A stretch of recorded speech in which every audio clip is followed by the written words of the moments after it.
Magandang umaga po sa mga kagalang-galang ng mga senador at sa lahat po ng nandito ngayong araw. Ako po ay nakatanggap ng imbitasyon galing po kay Senador Bato de la Rosa para magbigay ng komento tungkol sa issue na pinag-uusapan dito sa hearing. Umarap nitong Martes ang aktres na si Maricel Soriano sa pagdinig ng Senate Committee on Public Order and Dangerous Drugs matapos siyang maugnay kasama si Pangulong Ferdinand Marcos Jr. sa iligal na droga batay sa nag-leak na dokumento ng Philippine Drug Enforcement Agency, PE, noong 2012. Unang-una po, hindi ko ho alam yung tungkol sa mga dokumento. Nalaman ko na lang yan noon ang pinakita sa akin dahil hindi po ako nagbabasa ng mga ganyan. Wala po akong alam, pahayag ni Soriano nang tanungin kung may katotohanan sa nasabing dokumento ng PDA. Sa binasang statement ng aktres sa komite, sinabi nitong naguguluhan siya kung bakit naimbitahan siya sa pagdinig sa naturang leak PDE documents. Unang-unang humingi po ako ng paumanhin dahil hindi po ako sanay sa mga ganito. Alam niyo po, first time ko na po talaga na makatanggap ng imbitasyon na humarap sa Senado. Nakakakaba at nakakatakot. Sa totoo lang po, hindi malinaw sa akin kung bakit po ako naimbitahan sa hearing. Nagtataka lang po ako dahil lahat po ng tumestigo dito ay nagsagot para sa akin. Hindi man po ako abogado, sir. At sa usapang legal, mas nararapat po yata na ang abogado ko na lang po ang sumagot at magpaliwanag. Kung magkaroon man ho ng legal question, pinapahintulutan ko pong magsalita para sa akin si Attorney Agnes Maranan. Maraming salamat po, sir. Today, we are going to continue to discuss the following alleged PDEA leaks and the recent seizure of illegal drugs in Batangas. May I request the committee secretary to please acknowledge our resource persons present today. Thank you very much, sir. We would like to recognize the presence of the following. From the Department of Justice, we have the Senior Deputy State Prosecutor, Attorney Marisa O. de los Santos Haugan, ma'am. And State Prosecutor, Attorney Roy C. Devesa. From the PDEA, we have Director General Moro Virgilio Lasso, Attorney Francis Del Valle, and Acting Director Martin R. Franca, and with other members of the PDEA, sir. Yung isa, yung abogado. Andyan, sir, si Attorney Delgado, sir. Okay, thank you.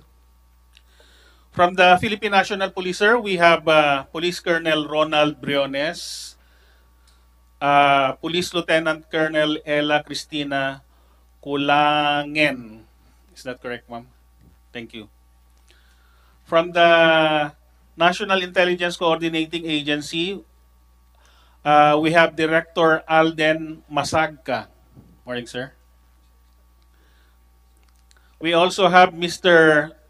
Jonathan Morales, the chairman of the Anti-Drug Advocate Laban sa Pamilyang Pilipino. We also have Mr. Dave Curioso. We have, as I mentioned earlier, sir, Attorney Al Vincent Delgado, and we have Miss Maricel Soriano, sir. Thank you, sir.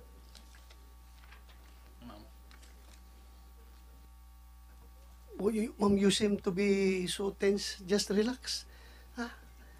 This is only Senator Bato. This is not the king of the world. Please relax. Wala ka problema, ha? Relax lang.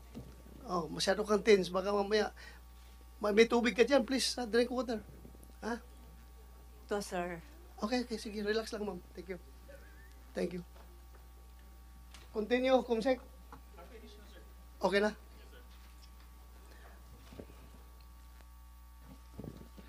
Today, the Senate Committee on Public Order and Dangerous Drugs will continue to conduct this motu proprio investigation in aid of legislation on the alleged PDEA leaks. Muli, gusto ko itong bigyang diin. Ang investigasyon na ito ay in aid of legislation. Hindi ito investigation in aid of persecution. Your Senate, including this committee, investigates for the purpose of shedding light on policy gaps. administrative as well, legislative. May mga pagkukulang ba sa batas? Paano natin matutugunan ang mga pagkukulang na ito? I will be the first to proudly say, we are not here to feed anyone's hunger for the entertaining and the sensational. Kung showbiz at chismis ang hanap ninyo, hindi niyo po yan makukuha sa Senado. Simple lang po ang mga nais nating malaman. Gusto natin malaman sa ating investigasyon kung paano na ang confidential documents, classified documents, na dapat ay nasa pangangalaga ng ahensya ng gobyerno ay napunta sa kamay ng private citizens. Kung totoo na confidential documents ang mga nailabas, mayroon kayang confidential documents involving our national security ang hindi natin na malayang napunta na pala sa mga taong walang authority na makatanggap ng classified information. Gusto rin nating bigyang linaw kung ano ang katotohanan sa likod ng mga alleged PDEA leak documents. Ito ay may hahalintulad sa isang iskandalo na maaring maging bahid sa pangalan at pagkatao ng mga sangkot. Mayroong pananagutan ang bawat ahensya ng pamahalaan sa mga datos na ipinagkatiwala sa kanila. Bilang pangunahing mandato natin ang paggawa ng batas, gusto natin malaman sa pagdinig natin ngayong araw na ito kung ano pang mga panukala ang kailangan nating gawin para proteksyonan ang mga impormasyon at datos. At gayon din, paano pagtitibayin ang mga proseso sa ating gobyerno sa pangangalaga ng mga ito. We do not owe the Filipino people a hearing that sidelines as a circus or as a variety show. We owe them instead a process marked by integrity, respect for due process, and a commitment to justice. Let us proceed with a shared sense of urgency, understanding that the conduct of these investigations, as well as their outcome, will impact our institutions' credibility and our citizens' safety for generations to come. Thank you, and good morning again. Before we... So wala pang ibang senator mag-deliver ng opening statement nila. As we proceed with this investigation in aid of legislation, may I request our committee secretary, Mr. Lawrence Asierto, to administer the oath of all resource persons present into this hearing. Yung hindi lang nakapag-oath. I would like to acknowledge the presence of Senator Bongo and Senator Jingo Estrada. Thank you, Your Honors, for joining us here. Thank you, sir. Wala ka nang Yung bago. administer ng oath? Meron, Sino sir, mga bago, sir. Please. Sir, before I would like to administer the oath, I would like to recognize also the presence of Attorney Althea Teresa Radovan from the National Privacy Commission. Sorry for that, ma'am. May we request the new guests and resource person to please stand up and raise their right hand, sir.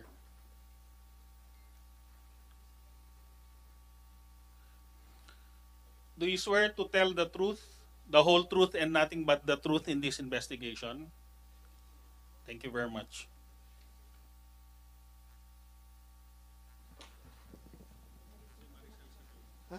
Si Kwan, si Maricel, hindi pa yun nakapag-oath. Kasama ni Senator Padilla lumabas kanina, sir. Pagbalik doon, ipa-oath mo, ha? Huwag kalimutan.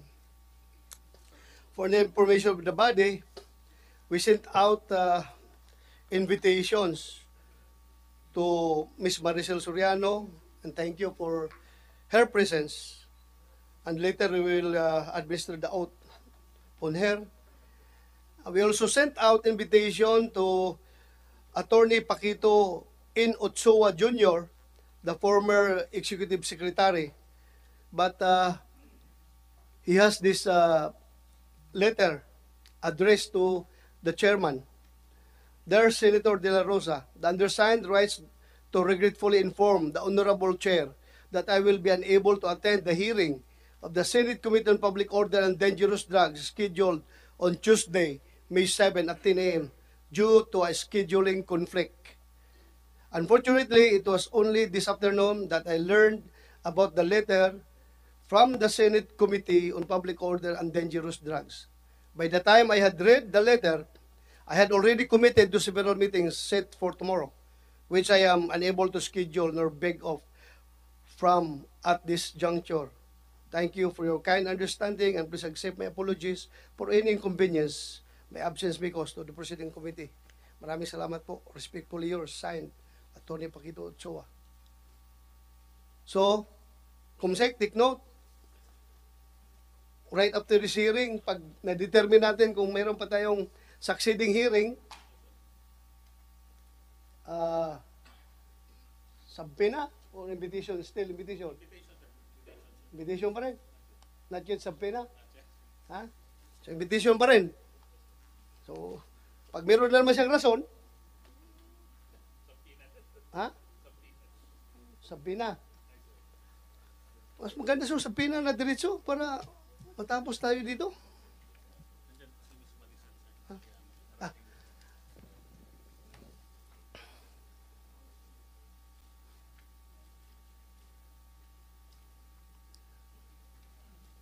Comsec, you administer the oath. May we request Ma'am Maricel, relax lang ha. Relax lang. Tapos may we na- request Ms. Maricel Soriano to stand up and raise her right hand, ma'am, for the oath? Do you swear to tell the truth, the whole truth, and nothing but the truth in this investigation, ma'am? Thank you very much, ma'am. Please take your seat. Sa totoo lang po, hindi malinaw sa akin kung bakit ako naimbitahan sa hearing. Nagtataka lang po ako dahil lahat po ng tumestigo dito ay nagsabing hindi na-verify ang impormasyon ni Emma Morales at walang investigasyon na naganap. Pasensya na po kung nalilito po talaga ako dito, sambit pa ni Soriano. Ang tinutukoy na aktres ay si dating PE Intelligence Officer Jonathan Morales na tumestigo sa Senado na siya ang lumagda sa leaked document na nagugnay sa kanya at sa Pangulo sa illegal and droga. Sa nasabing PE Pre-Operation Report na may petsang Marso 11, 2012, nakasaad doon na mga grupo ng showbiz at politikong madalas na gumagamit ng illegal na droga sa isang kondominium sa Makati City. Inabulaanan naman Soriano ang mga ulat na sinaktan niya ang dating dalawa niyang katulong noon dahil sa kanyang pagkagumon sa cocaine. Hindi po totoo yan, pahayag pa ng aktres. Aniya, lumayas ang kanyang dating mga katulong dahil linakawan siya ng mga ito. May cervical spine and therapy due to the neck. So, meron siyang medical reasons. How about General Serapio, Kumsek? Ha?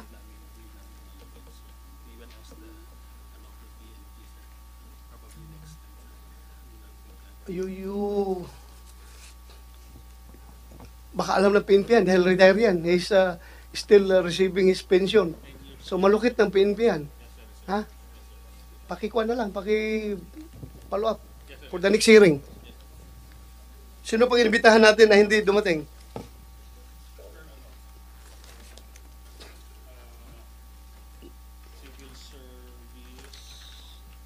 Civil Service. Yes, sir.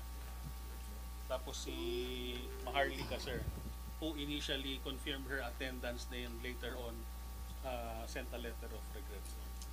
So, Miss Maharlika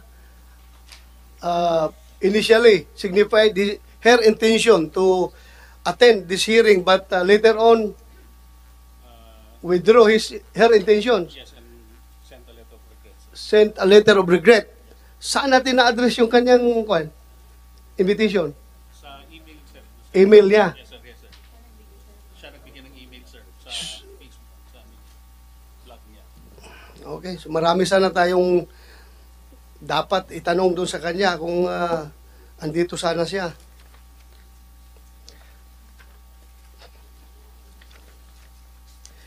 With the indulgence of my colleagues here, I just would like to continue where we left off during the last hearing para tuloy-tuloy yung train of thought ng aking questioning.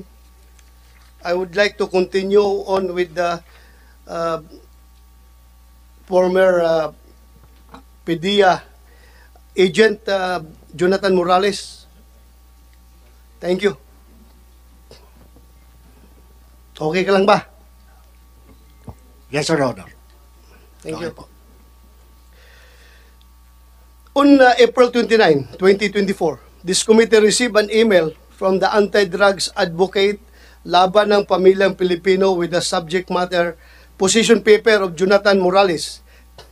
It has an attached document entitled position paper dated April 30, 2024 with your name and position as chairman of the anti-drugs advocate laban ng pamilyang Pilipino. In the letter's signature line, but without an actual signature. May we know if you were the one who sent the email and submitted the said position paper to this committee?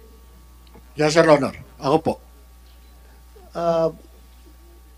Pwede mo laman bakit walang signature doon sa pangalan mo?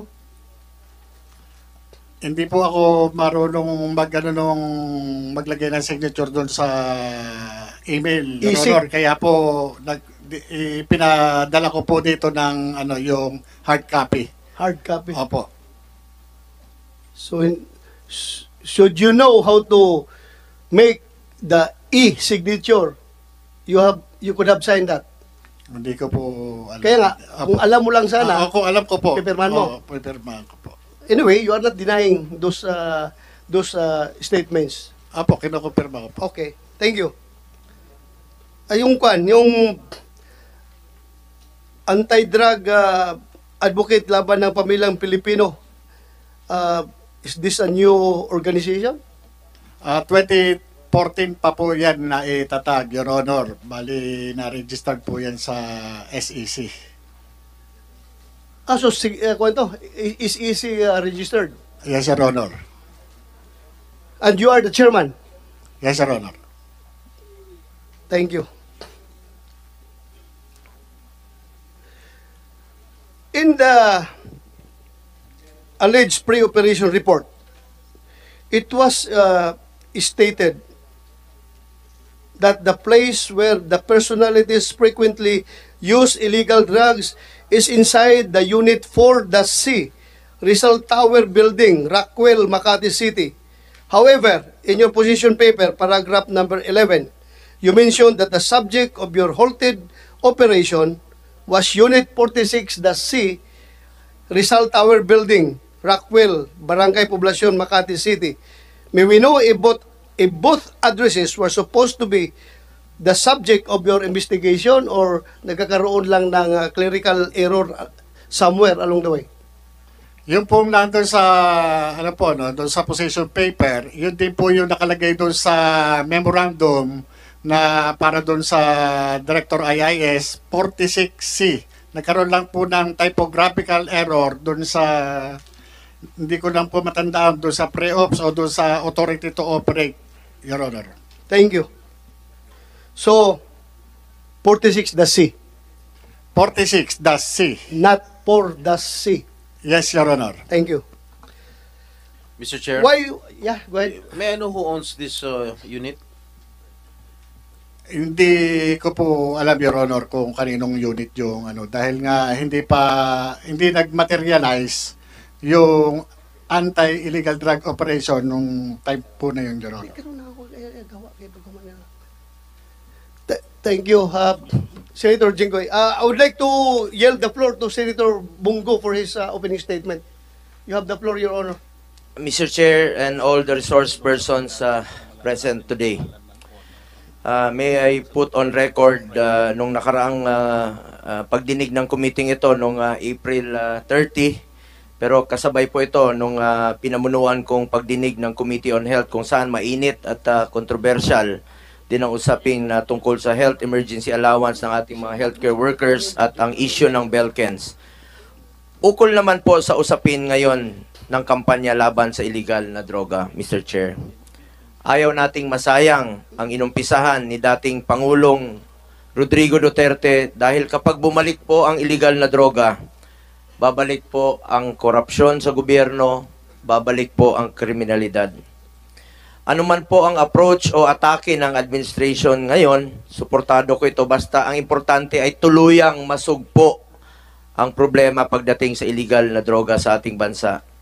Kaya nga po bilang chairman ng Committee on Sports, lagi kong hinihimok ang ating mga kabataan to get into sports and stay away from illegal drugs to keep us healthy and fit. This is my own small way of contributing to the continued campaign against illegal drugs.